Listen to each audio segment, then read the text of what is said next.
The program, currently underway in Saltibus, focuses on empowering individuals to manage conditions such as high blood pressure, diabetes, and high blood cholesterol through dietary adjustments. Participants are learning innovative salt-free cooking methods for traditional ground provisions and incorporating fresh raw vegetables like Christophane into their diets. One of the program's nutritionists highlighted the versatility of local ingredients. Today we are practically showing the clients how to do just that using our food groups. So we have ground provisions that has been prepared. We have meat, we have chicken, we have fish, we have peas that we are actually showing the patient how to cook so that their meals can be balanced in order to help them mitigate conditions of high blood pressure,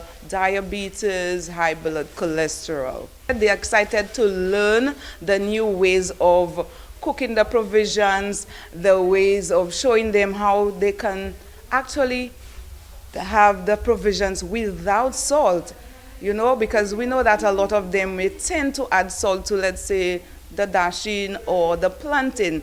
However, we cook this food today without the intake of salt. The senior medical officer for non-communicable diseases stressed the importance of this community-based approach. So today we're in Saltibus at the Wellness Center. We have clients here. We're doing healthy eating for better living.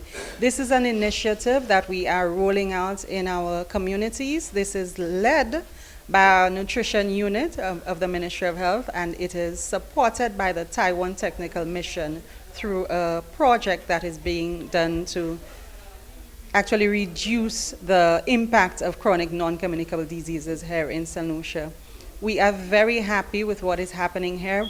Persons are being taught how to prepare healthy meals using local produce, and of course that is a win-win, because we know we have a high prevalence of diabetes, high prevalence of high blood pressure, and we know what our death looks like. When we look at mortality, we have strokes and heart attacks leading.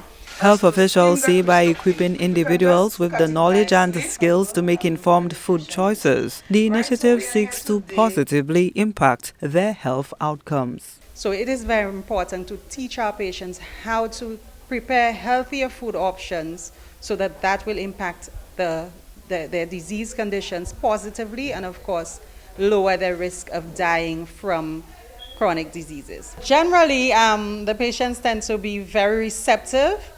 I think education is always a plus, so as long as persons are educated, we keep the information simple.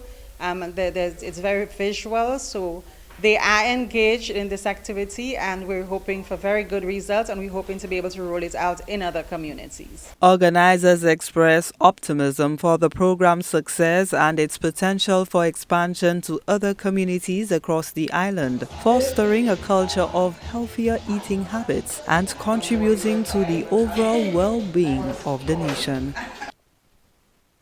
Gina Filippi, HDS News Force.